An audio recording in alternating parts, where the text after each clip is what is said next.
Hey y'all, how's it going today? Chelsea Face here, and I'm excited to give you my top 10 worst books or most disappointing books of 2019. Now, a lot of people don't like doing negative content like this, so I understand if this isn't the video for you, but I like watching positive and negative content on BookTube, so I thought I wanted to do this. And also, I just did my best books of 2019, so be sure to check that video out up in the cards above if you're interested in what I liked the most. So this is going to be the books I like the least. Most of them aren't in any particular order, but the ones that I was more meh about are going to be at the bottom of the list. So we're going to start with those first. Number 10 on this list would be Sailor Moon Volume 1. Okay, super controversial opinion. I liked it, okay? I liked it, but it was kind of meh. I think there was a lot of convenient writing in this. It kind of felt like she wrote it as she went. Like she didn't really plan out this story. The characters are great. I think they're very well developed and beautifully done. This art is fantastic. And I appreciate what this has done for the magical girl community, but I rented it at my local library, so that's why I don't have it. But it is a little too convenient writing in my opinion, and I gave it like a 3-star, I think. But it's not bad, but it's not great, and it's just number 10 on my list. It's not that bad, it's just not that great either. But I do recommend reading it, and I do plan on continuing and finishing the manga, actually. And the past volumes have been better than that one. This one I also don't own. It was borrowed from my sister. My sister loves Ruth Ware, and it was The Woman in Cabin 10. I don't really remember much about this book. Ruth Ware, so far, I've only read 2 of her books, have been very meh. Like, they have things that I love. Like, In a Dark, Dark Wood was fantastic, but it didn't go where it could have. So I also gave it the same rating, I think. I can't remember what I gave them. Probably 3 stars because they're just meh. Like, they're so close to being good, but then they just go, like, the characters do dumb things, and I don't understand why she made decisions that she did. It's like she has these brilliant ideas, and then just instead of writing down the ending that she planned, she just kind of made up something last minute. And they always go in a weird direction that is not expected, but not in a good way. Like, it's just kind of, really? That's it? You know, I just feel like they're lackluster. But I do want to read more of her books. I like the writing. It's very well done. Number 8 on my list is Second Lives by P.D. Essex. I don't know how you say her name. This was a Flame Tree Press book that I requested to review. Like I said, I actually like this book, but it is not very memorable, whatever. I think that it needed more time to marinate, I guess. It was written when a lot of books were coming out of like getting a second chance, kind of zombie-esque type things. And this is a story about people who died and wake up in someone else's body, and it could be a different time period or whatever. They just wake up in the same time period. Like people who died all throughout the ages. Like someone could die in the 60s and then come back the same year that these other people were in other people's bodies. So there is queer representation in this. I don't think it's very good representation. They were kind of bad characters in my opinion, but it was still a really well told story and I enjoyed that. But overall, it was sort of forgettable, and I recommend it if you're interested in, you know, like the cover is what grabbed me, honestly. More of kind of like a fantasy kind of thing, but it wasn't very memorable. It was just kind of there. There are good things to this, but overall, I think it could have used more work. The next thing is My Girlfriend's a Geek. This, I would put all 3 volumes that I've read. I think it's like a 5 or 6 volume series, but they've all been kind of meh. It's the first manga that I've read that I'm not entirely in love with. I did love it more when I was younger, when I first got this. They were gifts from a friend, and I'm very thankful that I got them. But I don't like it anymore. It's about a girl who gets a boyfriend, and she doesn't really treat him like a boyfriend, and there's no real love connection between them or romantic interest.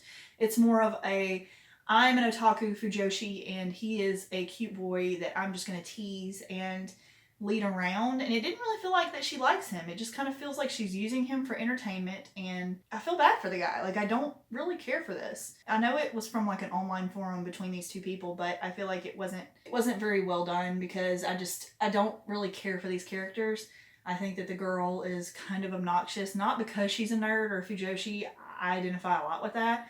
It's just the way that she treats the guy, and I just don't think that that's very fair as far as a relationship goes. I just don't really recommend it. I'm probably going to sell these. I'm going to do an unhaul, and they're probably going to be in it, honestly. I haven't decided yet. Number 6 on this list is Will Haunt You by Brian Kirk. Now, this is the first arc that I ever reviewed, and I'll be sure to link it in the cards above if you want to see my in-depth review of this. Be noted that it is my first review on this channel, I think, or my first arc review, so it's probably rough, but I didn't really care for it that much. I think I gave it 3 stars maybe. I highlighted a lot of stuff in this book that I did not like. I think that I went through it thinking, oh, I'm going to start, tabbing and marking my books up that I get to review, but after this one I didn't do that anymore.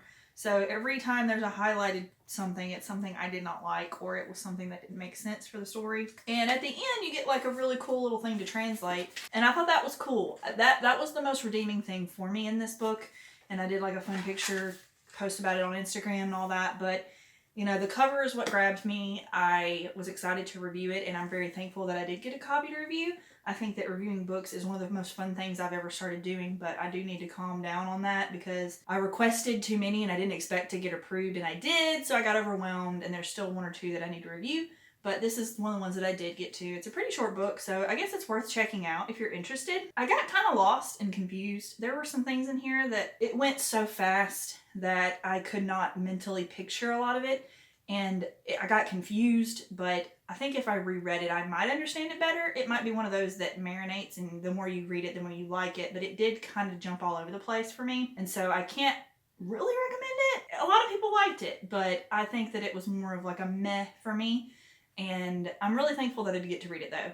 It was an enjoyable experience, but not my favorite book. The next one I read was a comic on NetGalley that I requested, and is Top Side by J.N. Monk and Harry Bogosian? I don't know how you say their name. But it is kind of like a sci-fi, I think, fantasy kind of thing. I'm not sure what genre it was in, but I would consider it sci-fi. About this person who is living on the inside of the earth, like the earth is layers, and people who are, I think, of lower class live further down into the earth. There's the top side. I don't really know about the world because it wasn't very well explained. Like, I'm being honest, like, I did not give this a very high rating because I did not feel the world building was very well done. The art was okay. It wasn't bad. It reminded me of Steven Universe, but like, not the best comparison, but that's the closest I can get to. I couldn't read a lot of it, and I was reading on like a very high quality phone back then, and I zoomed in because you can zoom in on comics, and I still could not read certain portions of this book, and I couldn't tell if that was on purpose, like if it was meant to be blurry or bad, or if that was legitimately a mess up whenever someone was scanning this in or putting it on there. But I couldn't read parts of it, and I thought that was very bad. Like, if you're getting this reviewed and people can't read it, not good. The colors were great. I liked the way it was colored. It was very fun. I don't remember much about it. I remember being like, I just want to get done with this. And I just don't remember anything. I remember there being some interesting character designs, but that's about it. So I can't really recommend it. I mean, if you're interested in sci-fi, I guess it had a lot of stuff. I just didn't like it. The next book on this list, number 4, would be Never Tell by Lisa Gardner. Lisa Gardner is one that I'm trying to enjoy. I've only read 2 of her books, this being one of them, so I can't really say if they're a good author or not, but I read The Neighbor, and I really enjoyed that one. I think that the husband was very well written and a very interesting character.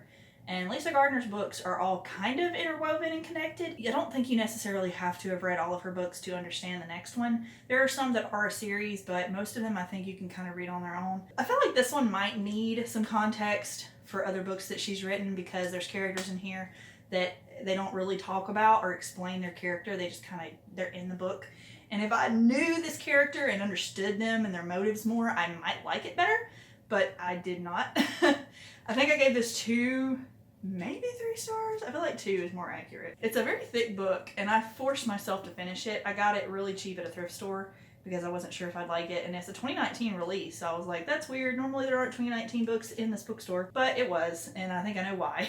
I do not like Dee Dee Warren, and that is everyone's favorite character that Lisa Gardner writes about. And I just do not like her. She's so unlikable, and not even in a fun way. Like, I don't even like reading about her. Like, I like bad characters when they're well written and they're interesting to see their story and their development. But Dee Dee Warren, I don't like her at all. Like, I don't care about anything. I don't want good things for her. I just don't like her. And there was a lot of things that were just assumed knowledge in this. There were a lot of things that were jumped through, and then things that were overly explained that could have just easily been brushed over and not mattered. You know, it wasn't focusing on things that I thought were more interesting, and it was focused, you know, it just didn't do well for me. I don't like it. I do want to read more Lisa Gardner. I have a ton on my bookshelf to read by her because I'm hoping for more.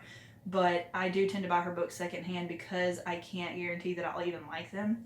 But I'm probably going to unhaul this, honestly. Number 3 on my least favorite books of 2019 is, disappointingly, Karin Slaughter's Good Daughter. I have heard so many people that I respect and value their opinion, thriller readers here on BookTube, who love Karin Slaughter and love this book.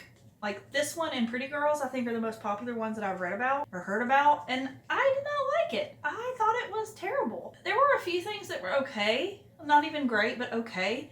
But this is the thick book. Like, this is a very long book, and it might be the longest book I've read this year, honestly, because Lisa Gardner Never Tell is actually shorter than this one that I'm looking at it. I had to force myself to read this. I had to force myself to finish it. People were like, this is the darkest book I've ever read. It's so hard to get through. There's so many trigger warnings. Don't read this. You know, like, there's so many hard things. And I was like, oh, that sounds awesome, you know? And they made it sound so difficult to read, but fantastic, and just worth the read if you can get through all the nasty stuff. And I was so underwhelmed. Like, that might make me sound like a crazy person, but I mean, you can predict 90% of the things that happened or that were gonna happen. And the beginning was good. I liked the part where the girls were struggling to talk to these crazy people that came over. But that's about it. After that point, it became a story about lawyers and 2 sisters and their dad, and I just didn't care for them as characters. It was just not fun to read, and I did not care about the lawyer talk. I do not care about that. That is not something I'm interested in reading, at least not yet. I've never been interested.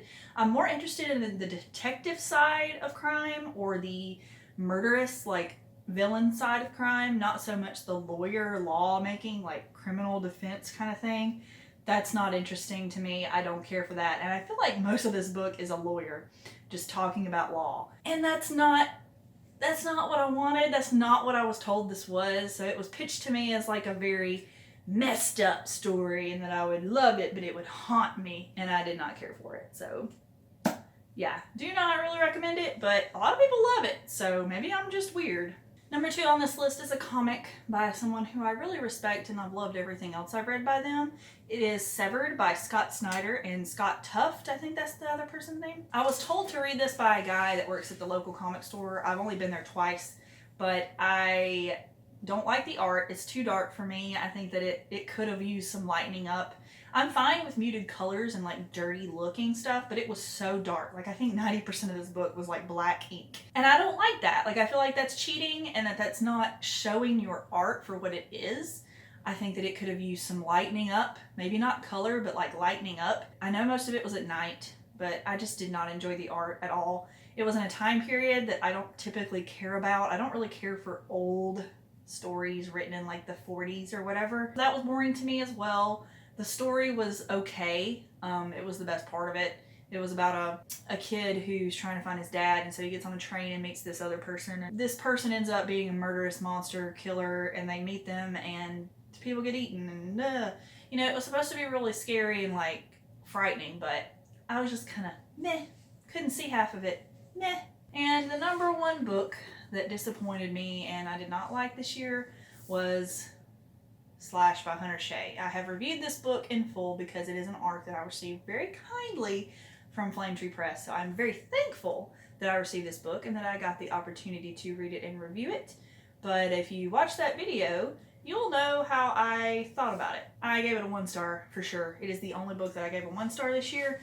I don't have any ill will towards the author. I've never read anything they've written. I don't know anything about him other than what is written on the back here with a little bio. But it came out in October, and I just don't care for it. Like, I don't know. Like, I guess I expected it to be a realistic horror and not a fantastical monstery horror, which is fine, but it was not good. Like, the beginning was fine whenever he was going through the part with his wife or girlfriend who had killed herself. I thought that was a very well-written section, and it was thought out, and it seemed more planned and concise. But then after that point, it got crazy. Like, it wasn't even a fun B-movie experience like a lot of people say it is. But before this book even came out, it had such glowing reviews, and I expected it to be fun. And it was not. people who were in a situation that they should not be joking around and making dirty fun puns, and they were. And I just thought it was not inappropriate, but inappropriate for the way that it was going. The writing was not inappropriate, but the way that they were reacting was inappropriate. Like, it did not coincide with what was happening to them. Like, if you saw someone get murdered, you would not be like, making a dirty joke right after that. Like, it didn't make sense, and it wasn't realistic, and it wasn't even fun. Do not recommend. It was a hard book to get through, and I was so over it. It was the hardest book I had to read this year, and it was not very enjoyable. The writing wasn't terrible, but it wasn't good. Thank you guys so much for watching this video. I hope you have enjoyed. Even though it is more of a negative take on BookTube, I think that it's fun to see the kind of things that you differentiate between booktubers, because like some people, their worst book of the year might be my favorite book of the year, and my favorite book of the year may be their least favorite book of the year. So I just think it's fun to compare yourself to others in their reading and to know the things that you both agree on, so that you know if you can trust their opinion as far as finding your own reading. So I just think it's important to share that with you if you're wondering why I made this negative content. I don't do it to throw shade. I think all of these authors are so much more talented at writing than I would ever be. Literally, it takes years to get good at writing, and I'm not talented at all in that. I think I have some ideas, but I'm not ever going to be an author, probably, because it's just so much work, and I really respect them for that. And some of these people, they've probably got better books out there as well. So don't take my word as 100% fact. You make your own opinions. Of course, you know that. You're probably an adult watching my videos. So don't, trash anybody if you hate their books. It's not worth it. And just find books you like and sell, resell, or give away the ones you don't like.